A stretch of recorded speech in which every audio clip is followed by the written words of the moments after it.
We're going to go ahead and get started if everyone's ready. So whenever I first saw the schedule, I thought, well, great, I'm following up David and Casey, so this will be great. But even better, I get to follow up lunch.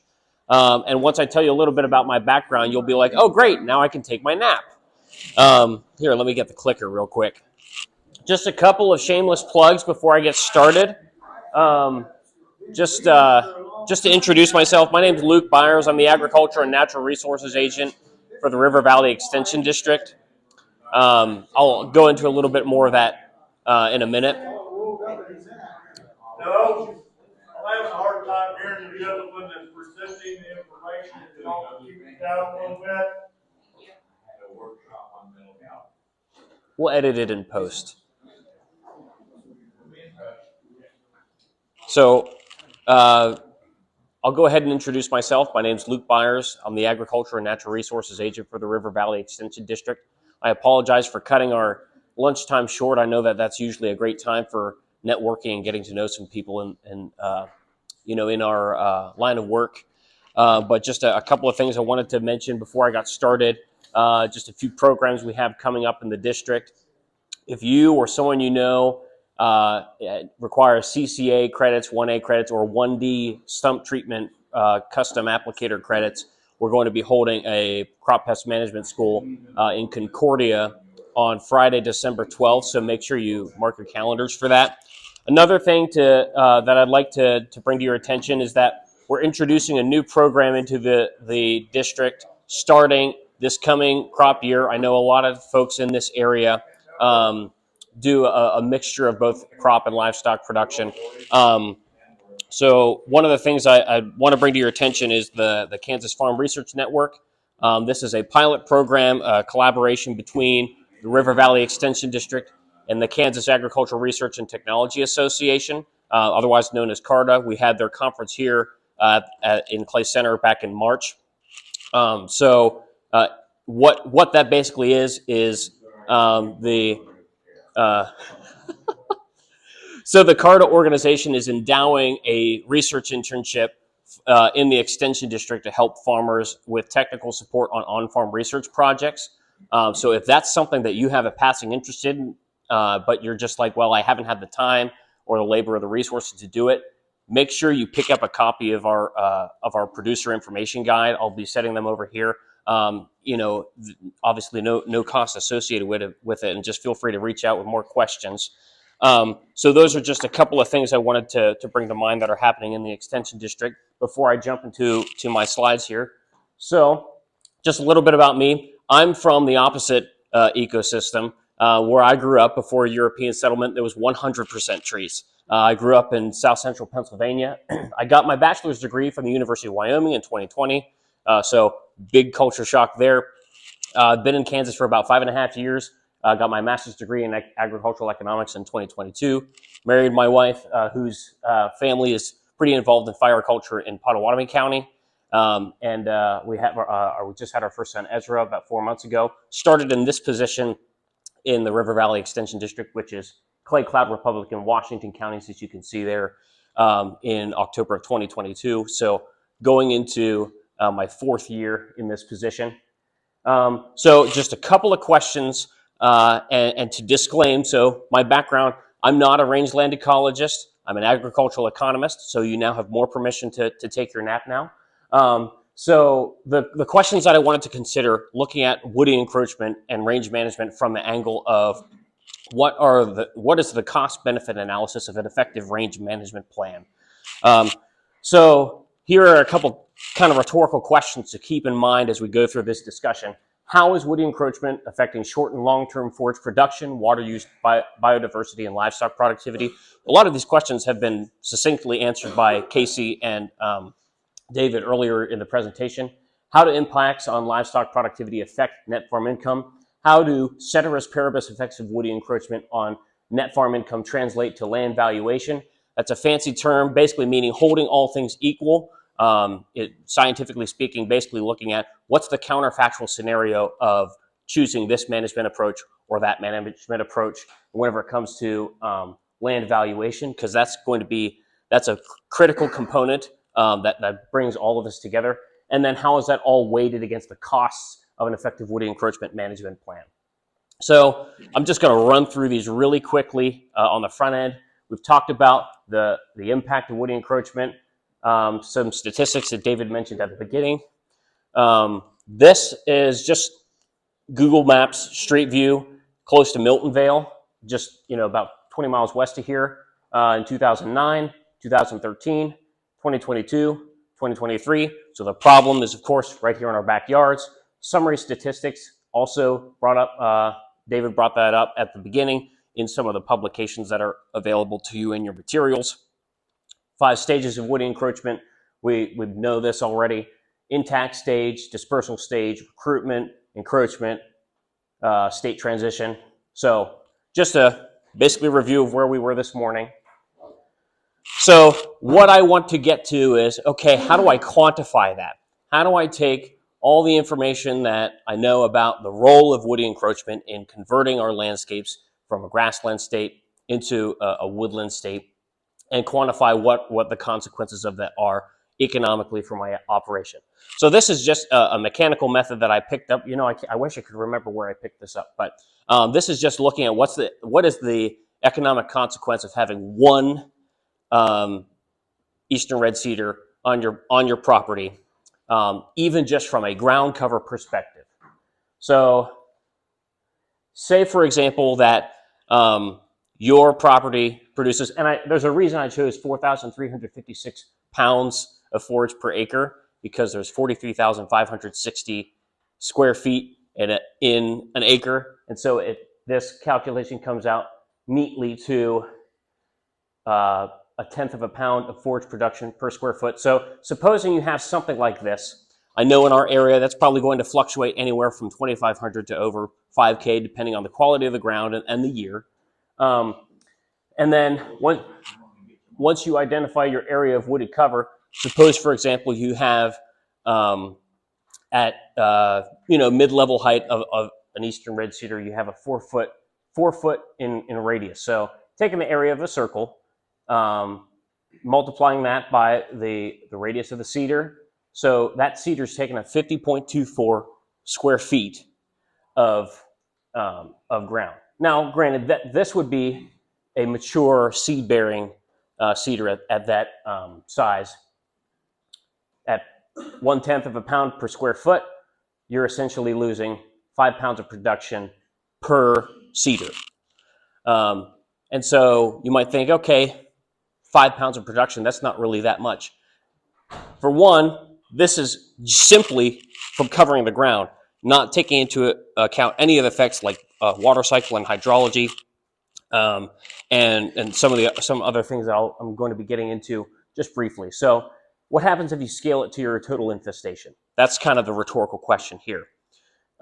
Because if you have a gestating or a lactating cow that's out on pasture, they could be consuming anywhere from 25 to 35 pounds a day.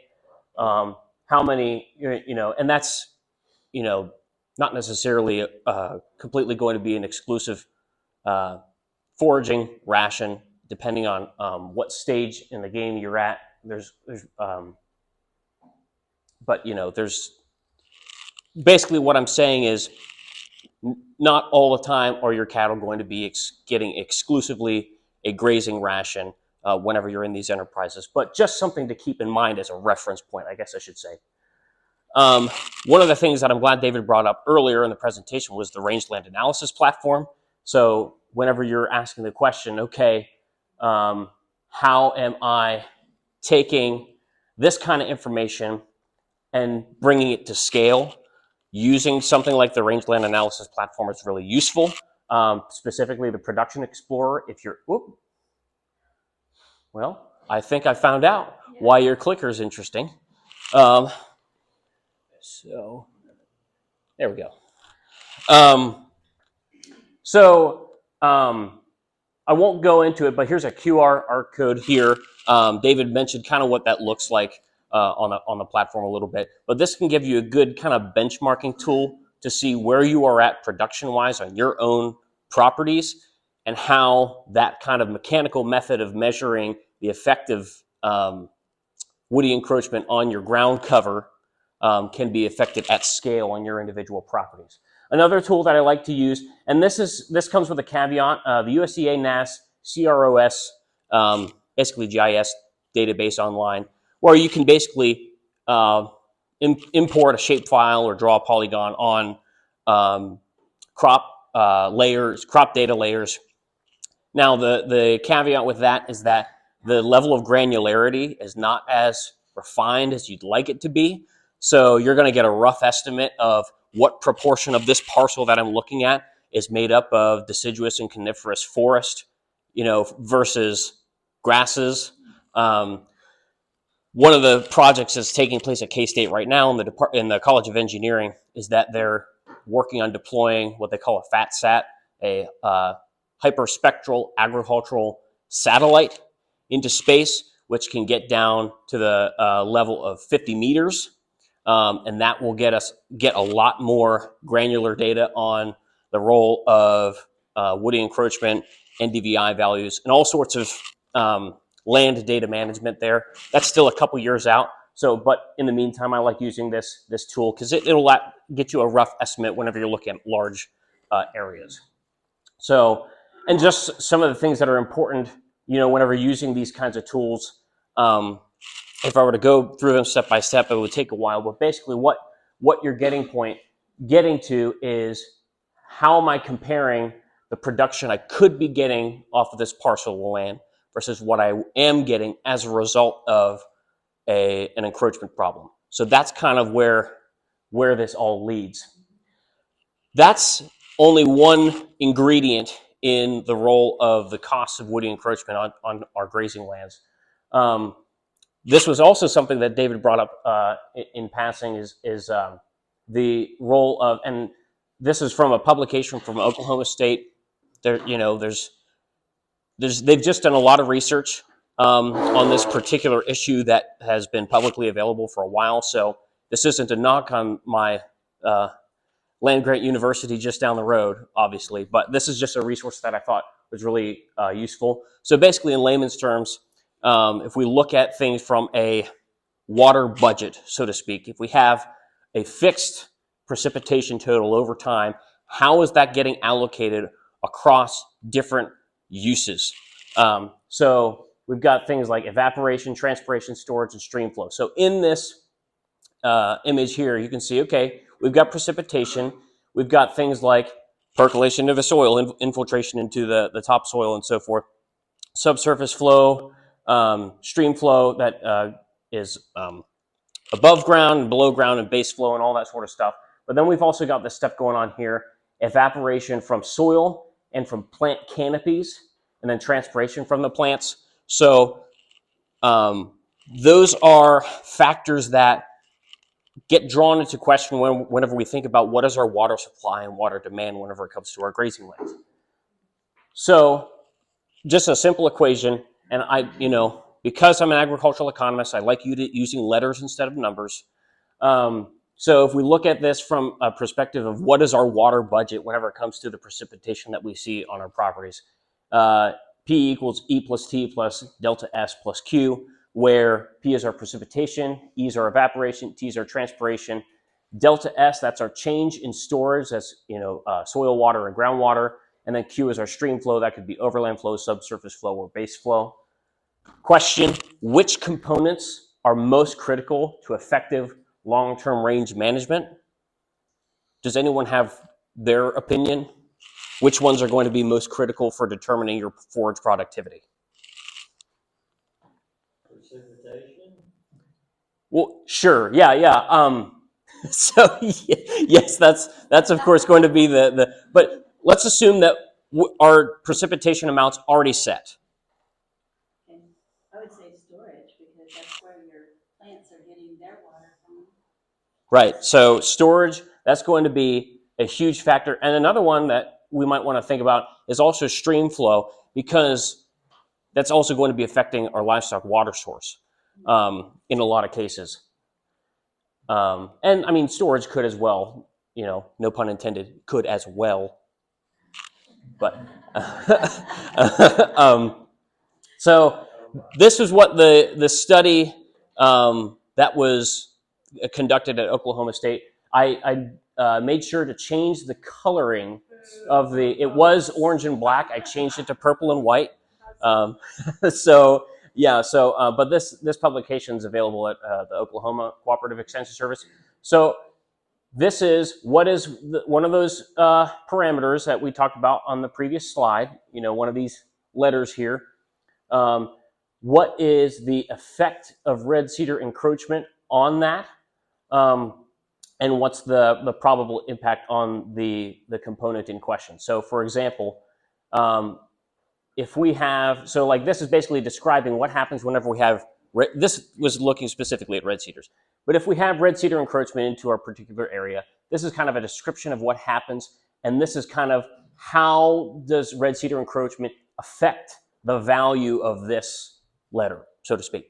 So the probable impact of red cedar encroachment on evaporation is that it's going to bring it up.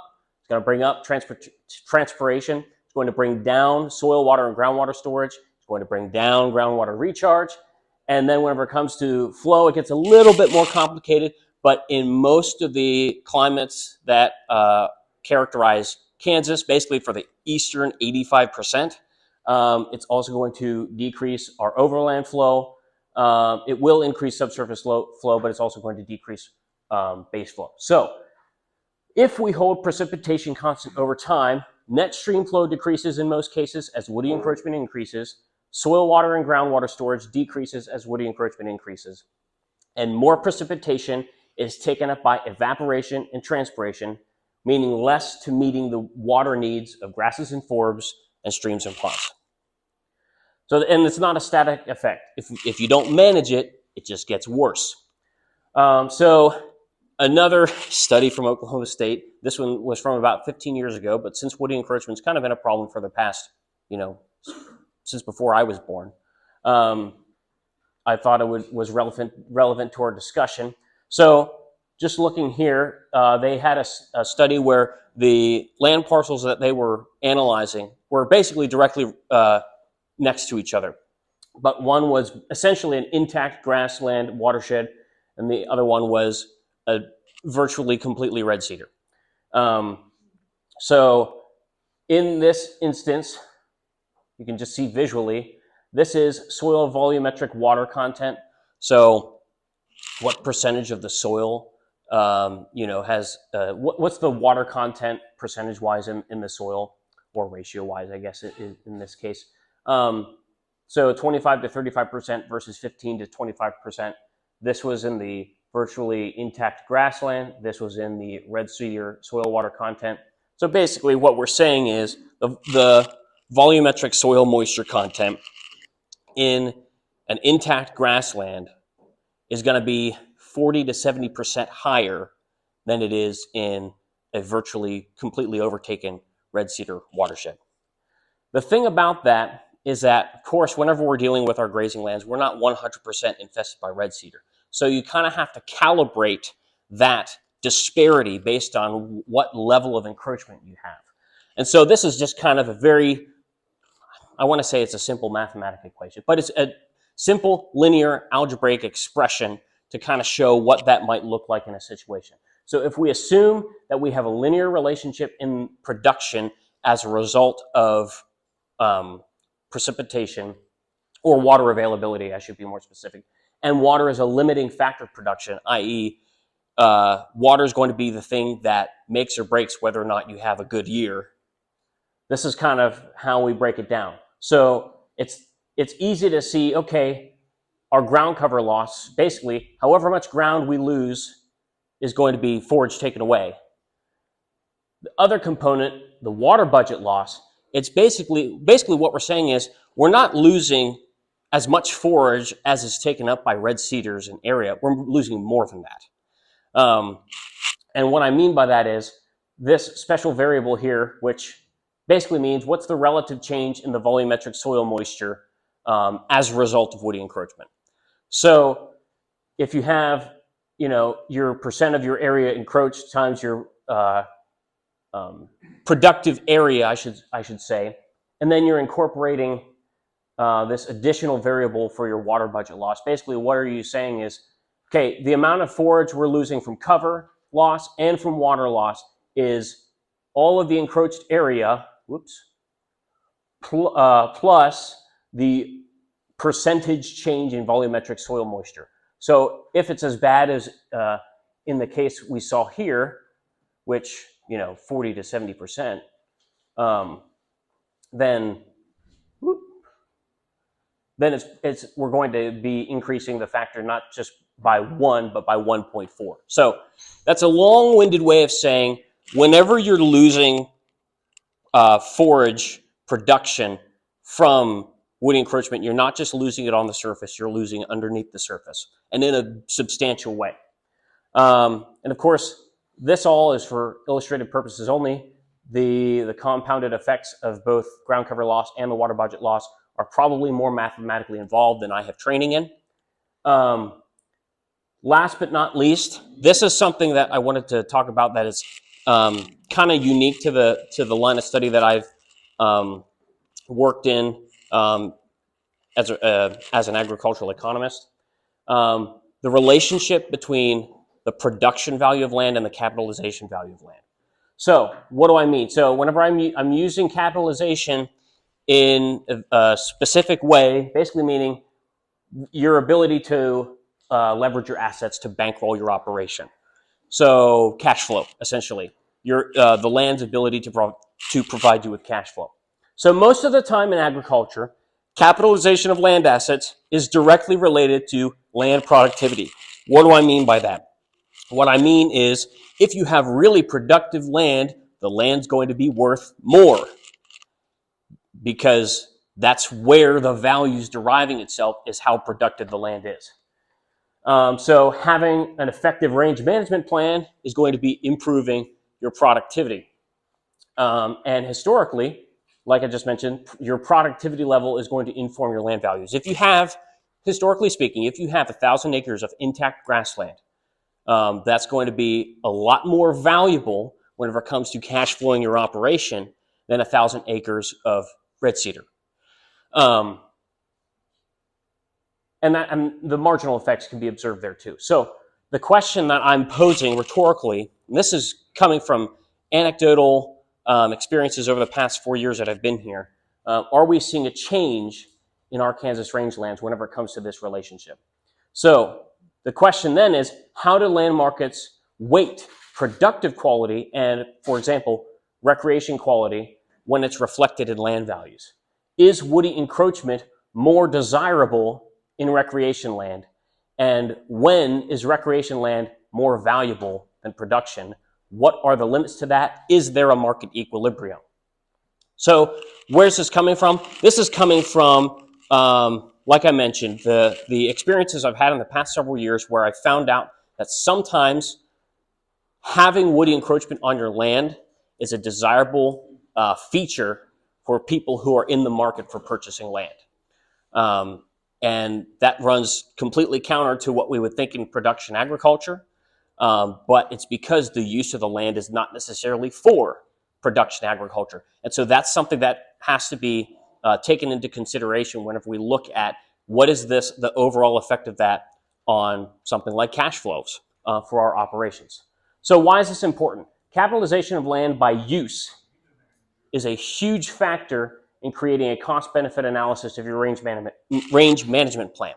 So say, for example, that 1,000 acres of red cedars that historically would have been worthless relative to the 1,000 acres of intact grasslands. Well, now it's not worthless. Now it's actually worth quite a bit. And I would argue that there is a non-negligible market out there, not just for 60-acre or 40-acre parcels of wooded area for out-of-state hunters, but there's recreation land going on the market that is hundreds, if not thousands of acres in size that are selling at rates that are comparable, if not in excess of what we would expect to see in production agriculture. If there is, and I'm using this phrase, antagonism in land capitalization potential by use, it degrades marginal returns to management. So what do I mean by that? So I'll just use an example to illustrate my point. Suppose that John Doe inherits 1,000 acres of cedar-infested land from someone who did not manage it. And now he has the choice of whether to convert it into a productive agricultural property or whether to sell it as recreation land. Historically, if there was a massive gap between the value of the land as encroached and the value of the land as intact, he might have at least done some work. But we may be entering an era or a area of the country or a circumstance economically where the cost-benefit analysis of doing that just isn't there. If you can sell in Clay County 1,000 acres of cedar-infested land for $5,000 an acre, and you can sell it for $5,500 or $6,000 if it's completely intact, the cost-benefit analysis is way out of whack there. So that's kind of the story that I'm trying to tell with what I'm saying. So if there's antagonism, if there's conflicting forces in the market, in land capitalization potential by use, what does that mean? It means that you have less marginal return to management. It means you're getting less marginal value in managing your rangelands whenever mismanagement becomes marketable. When ranchers are constrained by time, labor, and resources, i.e. management, they will prioritize responsibilities according to marginal returns to management. How many of you would say that ranchers are getting more or less managerially constrained over time? I would argue we're getting more managerially constrained over time. So just for an example, the family I married into, they have multiple enterprises. And I think this is true for most of our families that farm and ranch in this area, is that their time, labor, and resources is spread out over a multitude of enterprises. If a water line breaks on the way to the hog house, that's like priority number one. If the combine breaks, that's like priority number 0. So it's basically, what I'm saying is, you have a budget, a time, labor, resource, a managerial budget as an operator on how you allocate your resources to managing your operation. If range management has lower marginal returns to management as a result of this kind of phenomenon, then it's going to have less marginal value to you as the manager to take care of versus other things going on. So the caveat there is, it's not that you no longer have the incentive to manage, but the incentive to manage your rangelands becomes less powerful whenever there are conflicting forces in the market. So that's the point that I'm trying to make with all this. And the question is, can we quantify that? So the question I'm posing here, can the relationship between land values and acreage turnover tell us anything? Like the example I was telling with John Doe and his 1,000 acres of cedar-infested land. The answer is, whoops. Oh, I guess I didn't include that slide. The answer is, I don't know per se, but this morning I did a really cheap, short OLS regression to look at it. And at the very least, it allowed me to find what the next questions were to kind of answer that. So this is a K-State extension resource. So I finally did get some K-State resources in here. It's not just Oklahoma. Yeah, that's true. I know. Yeah, that's right. Yeah. You might think that it's either Oklahoma or Nebraska here, but so this is just looking at acres analyzed, acres sold that were at least 40 acres in parcel size or greater in 2023, and then also in 2024. This is published in our Land Values and Trends book. It's published annually. It's been published annually basically since 2015. And you can see this is basically a 6-year trend. What's the relationship in pasture or hay meadow ground in the past 6 years? It's kind of tipped up, and this is, I would argue, mostly in relationship to net farm incomes peaking in 2022, whenever you could sell wheat for $12 a bushel or close to it, and because that's going to have downstream effects on your other enterprises. The question that I kind of pose with this regression is, okay, if I insert a time fixed effect of land values, basically assuming that land values are just going to go up over time because inflation and time and things like that. And then I put in this variable of acres sold. So what am I trying to estimate with this? What I'm trying to get at is whenever there's a lot of acreage turnover in a particular county, does that drive up land prices? And then the other variable that we'd have to investigate here that I was able to garner from doing this as a question was whenever we separate land out by use, either productive use or recreation use. And that's the tricky thing is whenever land's on the market, it's not always defined what it's for because that's ultimately up to the purchaser. What I wasn't able to find any significant effects from the aggregated data. I would have to go back deeper into our Ag Econ department to get the disaggregated data to get any results that I would be significant. But basically what this is saying is if in your county, and this is just looking at north central Kansas, if in your county, for every additional acre that gets sold, the average price of the land goes up by 8 cents. So if and this is not a significant effect. I'd like to disclaim that because these statistics here are indicating that it's not significant at all. I need more data, deeper, more disaggregated to be able to tell a story with this. But basically what I'm saying is if it holds that as acreage turnover, which could say is an instrumental variable or a proxy for something like land use differences over time, John Doe inheriting the land and using it, selling it for recreation purposes rather than for production purposes. What's the relationship there with the land value? So what I was trying to get at is, can we quantify the change in returns to management or not? Or is it not there? The answer is not enough large sample size to say so. Needs work. That's what it's supposed to say. That phrase needs work. So, so I know I threw out a bunch of technical jargon, probably from a side of things that is not the forte of most folks here, and I understand that, and so I'm more than happy to take questions about it. But the point I wanted to drive home is that there's more to the cost-benefit analysis of an effective range management plan that meets the eye.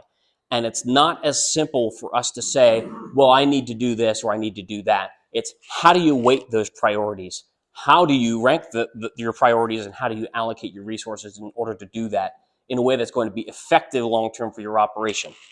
And as you can see, I didn't answer any of those questions, but I hope that I at least raised some of the right questions that we can start asking ourselves whenever we look at our own individual operations. With that, I'd be more than happy to take questions now or at another time, whatever you all prefer. So, thank you.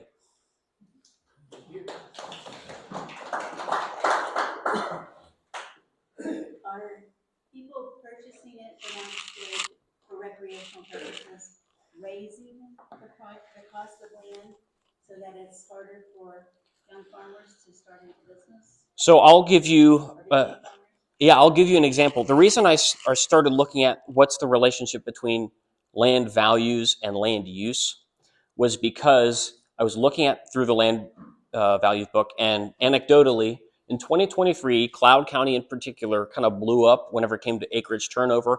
I got about six different farms were going up for sale as a result of inheritance, and almost all of them reached out to me to figure out the landowner-tenant relationships, which were all in a tizzy. And in most of those cases, now, like I said, this is anecdotal. It's not necessarily representative of the whole pie. In most of those cases, the inheriting landowner wanted to kick their tenants off because they wanted to sell it for recreational purposes. In most of those cases. And in 2023, the average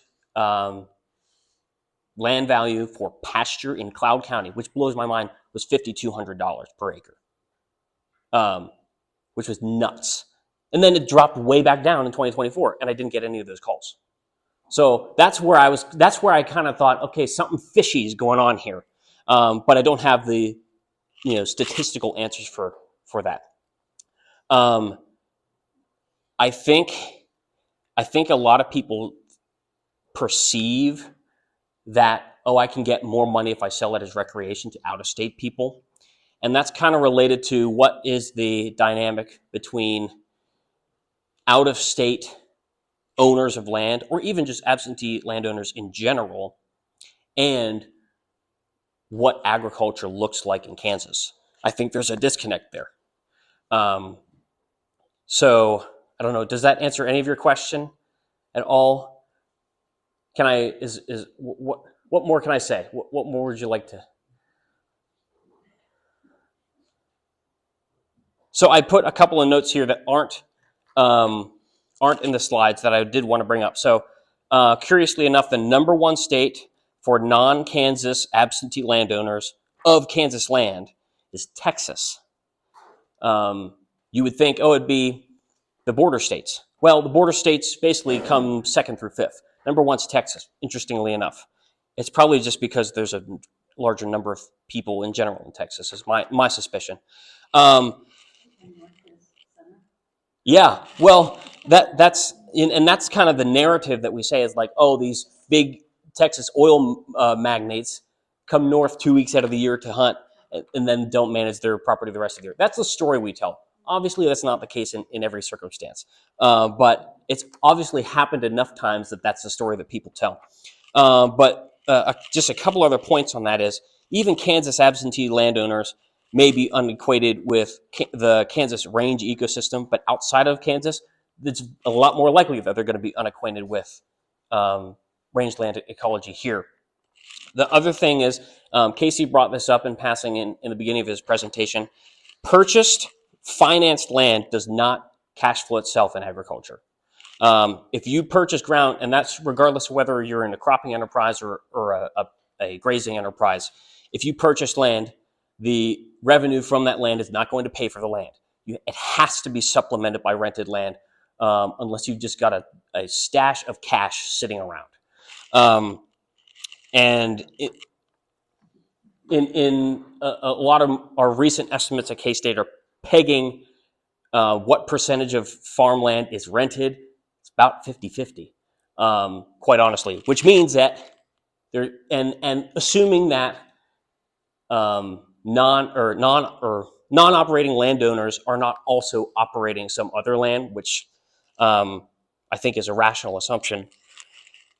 That means half the land that's being farmed or grazed in Kansas, and maybe that's an overstatement, is being rented from someone who's not necessarily involved in the production practices of the day-to-day operation. Like I said, that might be an overstatement, but I don't think it's that far off. Per our River Valley Extension District lease surveys that we've done the past 2024 and then in 2022 and going back, 75% plus of our leases, our pasture leases, are oral leases, which means they're governed by Kansas agricultural lease law statute, which most people don't know what it says. But the reality behind that is that they're renewed by statute annually, which means they're year to year. They're not long term, even if you shake your hands on it, because you can't prove that in court. And then also there's a disincentive for range management by tenants in oral leases for multiple reasons. One, the tenant has the exclusive right of occupation for the duration of the lease, but the lease is only 1 year. So if a tenant decides, I'm going to manage for woody encroachment on my property, but the landowner isn't necessarily inclined to have that kind of management done, then they could just terminate the lease for the next year. So basically what I'm saying there is, I think there's a lack of communication problem whenever it comes to how our operations are structured, how they're leveraged financially, and effective range management plans. That's my angle. Now, of course, as an agricultural economist, I want to solve all the world's problems through the lens of my discipline, but but that's just kind of a little bit of my thoughts on the matter. So that's I don't know if that answered anyone's questions, but I was just going to throw into this mix. I cut trees and I see people that are really unhappy that this section of ground over here just got bid out crazy into the atmosphere like you're talking about. And some Dallas Cowboys outfit bought it and whatsoever. And they're just going to allow these seeds to be puking out all over everybody's land all around them for the next however many years.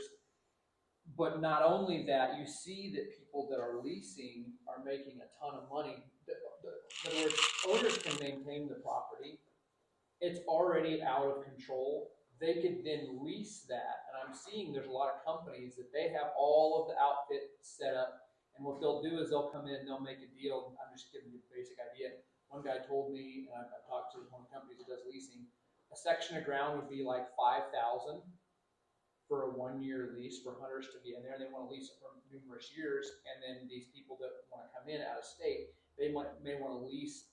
The hunting lease is not when your cattle are in there for the most part. They may have access to it, but they're not actually even going to be there for a few weeks out of the year. And I've talked to people that said, oh, we don't have the money to really do all the land clearing we want to, because you know how it is. They go in and they cut a little bit of trees and it's taken back over. And they cut a little bit more trees and it's taken back over. They just really don't handle it. And I said, go lease it for a couple of years. It's a wreck. Yeah. Lease it for a couple of years, Yeah. get about 10 or 15 grand, then go in and cut everything you want. And you can cut as much as you do want, as long as you use a little bit for these deer hunters over here. They're happy with that. Mm-hmm. And I've heard some of the people like Dr. Deer, he's in there at this one that I went to, out of Florida, owns more than a section. And you don't need the whole thing to be covered by eastern red cedars. Right. Yeah. Yeah. Another thing, yeah, I'm not a wildlife biologist either, but I have not found a wildlife biologist in Kansas that told me that eastern red cedar is a preferred habitat by white-tailed deer. But you were saying what, 5,000 for a section? Yeah. So doing some quick mental math, that's what, $85-$90 an acre. That's more than double what the rental rate would be on average for production agriculture, for grazing. So why the heck would you clear it?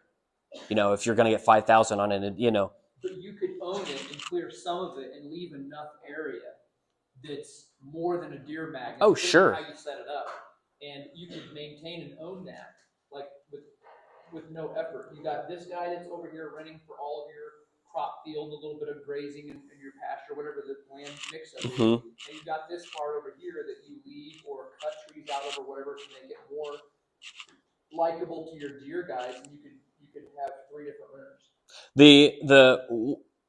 An instance where I've seen the tide kind of curbed whenever it comes from a policy perspective is whenever landowners who mismanage their properties are threatened with property tax policy that turns it from agricultural into residential.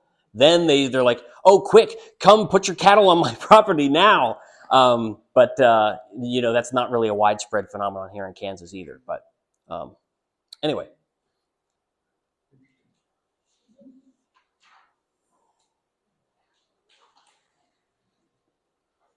Well, thank you all. I'll be here the rest of the day. If any of you have any interest in